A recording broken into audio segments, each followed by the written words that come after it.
आग के बाद की खामोशी गांव का नाम झुनझुनी नहीं था, पर लोग उसे चुपचाप वही नाम दे चुके थे, अग्निहोत्र।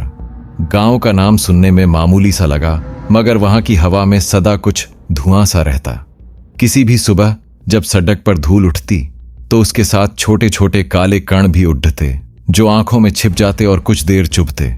लोग कहते, एक बार जब आग लगी थी तब से कुछ रह गया है। वह आग सालों पहले लगी थी, लेकिन स्मृति की राख कभी पूरी तरह उड़ नहीं पाई थी। अमन शहर से आया था। वैकेंसी देखकर उसने सोचा कि शाम तक काम मिल जाएगा, पर काम की तलाश उससे बड़ी कठिन थी जितनी उसकी उम्मीदें थीं। उसने एक छोटे से किराए के कमरे में रहना शुरू किया, जहां खिड़की से गांव का पुराना कुआं और उससे निकले पत्थरीले अरण्य की चौराहा दिखता।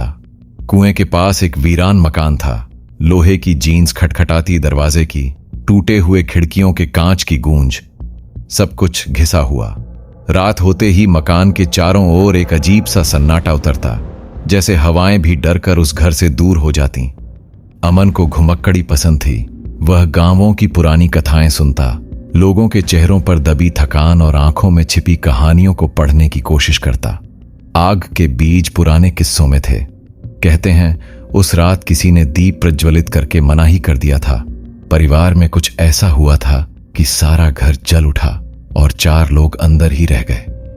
गांव के कुछ बुजुर्गों ने नाम बदल दिए थे, कुछ ने चुप्पाई अपनाई और कुछ ने उस रात को भूलने की हर कोशिश की, पर आग की गंध कभी जाती नहीं थी। पहली रात अमन ने गांव के चौपाल पर कुछ लोगों से मिलने की कोशिश की। चौपाल पर कुछ बर्तन और चटाइयां थीं और बीच में एक हल्का सा चूल्हा। किसी ने अभी अभी चाय बनाई थी। वह धीरे से बैठा और एक बूढ़े आदमी से बात करने लगा। बूढ़ा आदमी थोड़ा सुरकता हुआ, जैसे उसने किसी दिन किसी ने कहा हुआ सच फिर से सुन लिया हो। किसी को घर में अकेला छोड़कर नहीं जाना चाहिए, उसने कहा। जब रात गहरी होती है तो घर अपनी खामोशी से लोगों को रुला देता है। आग में जो अंधेरे बचे थे वे अब लौटते हैं। अमन ने सवाल किया, क्या लौटते हैं? बूढ़े ने सिर झुकाया और धीमे से बोला, वो कहानियां नहीं रहती जो किताबों में रहती हैं। मौत के पास भी कभी कभी आवाज होती है। अमन को लगा कि ये अफवाहें हैं, पर रात को कमरे में जब वह लेटा तो कोहनी से छूते हुए जो हवा आई उसमें किसी ने फुसफुसाया। उसे लगा कोई खिड़की से गुजर गया। उसने खिड़की की ओर देखा तो बस एक नीली छाया खींची हुई दिखी और फिर सब कुछ सामान्य हो गया। सुबह उसने सोचा कि शायद उसकी बेचैनी है, पर उसी दिन दोपहर में उसने देखा कि गांव के बाजार में एक औरत रो रही थी। वह वही थी जिसने पुराने शहर में आग लगने पर अपने घर वालों को खोया था। उसकी आंखें कांच की तरह सूख चुकी थीं, पर आवाजों में आग अभी भी बरकरार थी। उसने अमन की ओर देखा और बोली, रात को देखो, कुएं के किनारे कुछ चलता है। अमन ने कुएं की ओर देखा। कुआं अब भी वहीं था, पर उसके ऊपर कांच के बदले कुछ पेड़ की शाखाएं टंगी थीं और मिट्टी पर छोटे छोटे निशान बने थे, मानो कोई बार बार नीचे की ओर खिसक चुका हो। उसने सोचा कि यह गांव की पुरानी परंपरा होगी। कुछ बच्चे खेलते होंगे, कुछ लोग शराब पीते होंगे। पर शाम हुए ही कुएं के पास एक साया टहलते हुए नजर आया। वह साया मानवीय था, पर साथ ही कुछ भारी सा। अमन को लगा जैसे कोई उसे बुला रहा हो। उस रात अमन जागा रहा। बिजली चली जाती और अंधेरा कमरे में गुम हो जाता। सिर्फ बाहर से आते कदमों की आवाज उसे थोड़ी थोड़ी दूर सुनाई देती। बार बार उसे ऐसा महसूस हुआ जैसे कोई उसकी किस्से सुनने आ रहा हो। तभी खिड़की से एक बच्ची सी आवाज आई, अमन। अमन ने झट से छाती पर हाथ रखा और देखा, वहां कोई नहीं था। आवाज ने फिर कहा, आओ पीछे, जहां आग ने सब कुछ छू लिया था। अमन का दिल जोर से धड़का। वह नीचे उतरा और कुएं की तरफ बढ़ गया। वहां का माहौल बदल चुका था। हवा घनी थी और चूल्हे की लकड़ी की गंध में कुछ पुराना जलने का सूक्ष्म सा स्वाद मिला। कुआं के पास उसने देखा कि मिट्टी में कुछ निशान हैं, छोटी छोटी उंगलियों के निशान, जैसे किसी ने गहराई की तरफ खींचे हों। अमन ने झुककर देखा। मिट्टी की परत के नीचे एक टुकड़ा कपड़ा अटका हुआ था। उसने उसे खींचा। कपड़े के अंदर एक छोटा सा नोट मिला, पर नोट बेतरतीब अक्षरों में लिखा था, वापस न बुलाओ। अमन के हाथ कांपने लगे। उसे याद आया कि बाजार की औरत ने कहा था कि रात में कुछ वापस आता है। उस रात अमन ने पहली बार सचमुच कुछ देखा। एक धुआं सा साया कुएं की ओर उभर रहा था। और उसी के साथ एक पुरानी खुशबू, मिट्टी में घुलती हुई जलते घास की साया मंद रोशनी के साथ थी। जो लौटा वह नाम नहीं। जब अमन ने फोटो को हाथ में लिया तो उसने पहली बार महसूस किया कि फोटो में जो दर्शाए गए लोग उसकी तरह सांस ले रहे थे, पर उनकी सांसों में ठंड थी और सांसों के साथ कुछ शब्द बंधे हुए थे जो सिर्फ उसकी सुनने की हिम्मत रखते थे। उसने तस्वीर के एक कोने में देखा, वहां एक नाम लिखा था, पर वह नाम फीका पड़ा हुआ था, जैसे किसी ने आग में झुलसते हुए उसे बचाने की कोशिश की और आधा बच गया। अमन ने नाम पढ़ने की कोशिश की, पर अक्षर उसके हाथ में गुनगुना रहे थे। उसने फोटो की नीची परत छुई और उसी समय कमरे की दीवार पर किसी ने उसका नाम फुसफुसाया, अमन। अमन की नजर झटका। वह आवाज मानवीय थी, पर साथ ही वह पुरानी थी। ऐसा लगा मानो इतिहास खुद उसे पुकार रहा हो। उसने बाहर का रुख किया और देखा कि रात अब पूरी तरह बदल चुकी थी।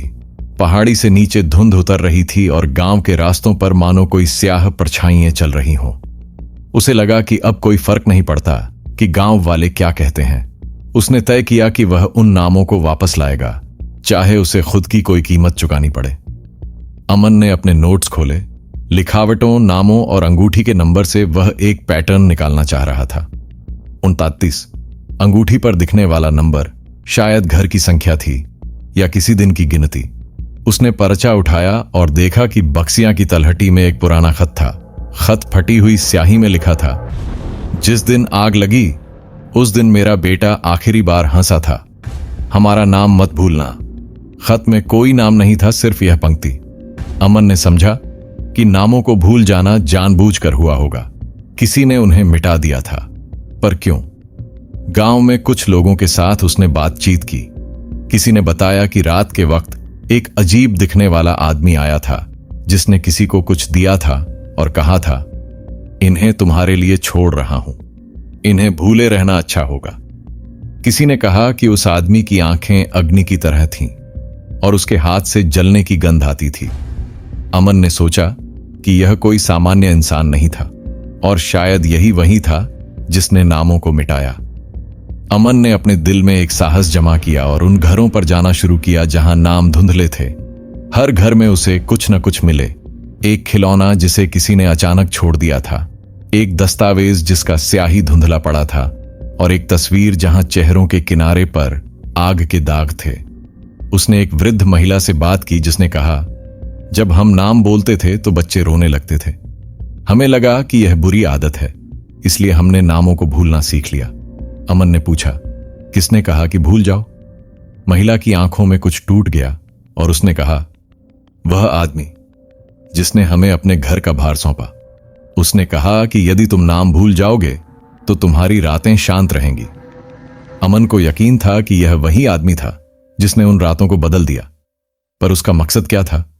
उसने सोचा कि शायद वह आदमी आग की राख में कुछ बो रहा था, कुछ ऐसा जो रात में लौटता हो। अमन ने झट से तय किया कि उसे कुएं के पास जाकर उसी रात के निशानों को और गहराई से देखना चाहिए। वह रात को गया और उसने ध्यान दिया कि मिट्टी के निशान अब एक विशेष पैटर्न बना रहे थे, एक वृत्त जिसमें कई छोटे छोटे आरेख थे। उनमें से कुछ सोचे समझे निशान थे, जैसे किसी ने वहां पर बार बार कुछ दबाया हो। अमन ने माला निकाली और खाली मन से नाम पुकारना शुरू किया, पर नाम खुद नहीं आया। उसने गांव के उन लोगों के नाम जिनके बारे में वह जानता था बुलाना शुरू किया। मीना, राजेश, सुरेश, सपना। जैसे जैसे वह नाम बोलता गया, मिट्टी पर एक एक करके आहट उठने लगी। छोटे छोटे हाथों की खरोंच, पैर के निशान और कभी कभी कोई छोटा सा खिलखिलाना। तभी मिट्टी से एक स्वर उठा, बहुत धीमा, पर सुनने में मानो किसी ने एक दीवार से खरोंच की हो। ध्यान रखो। अमन का दिल जोर से धक्का खाया। आवाज उसके पास थी, पर साथ ही दूर भी थी, जैसे कोई बहुत गहरी जगह से आ रही हो। अगली सुबह अमन ने गांव के स्कूल का रजिस्टर खोला। वहां कुछ पुराने नाम थे जिन पर किसी ने स्याही से स्प्लैश कर दिया था। उसने पाया कि उन नामों की तिथि उस आग वाली रात के आसपास खत्म हो जाती थी। अमन ने महसूस किया कि नामों के साथ कुछ और भी छूट गया था, लोगों की यादें, उनकी छोटी छोटी खुशियां, उनके अंतिम शब्द। जो लोग जिन नामों को भूल गए थे वे आज केवल सिलसिले बनकर रह गए थे। अमन का साहस अब एक लक्ष्य बन गया, नामों को वापस लाना। उसने गांव के 5 लोगों को चुना जिनके नाम अब सबसे धुंधले थे, और उनके घर जाकर हर एक की व्यक्तिगत कहानी सुनी। कहानी सुनाकर अमन ने उन्हें अपने वीडियो रिकॉर्डर में रिकॉर्ड किया, पर उसने यह सब इसलिए किया ताकि यादें वापस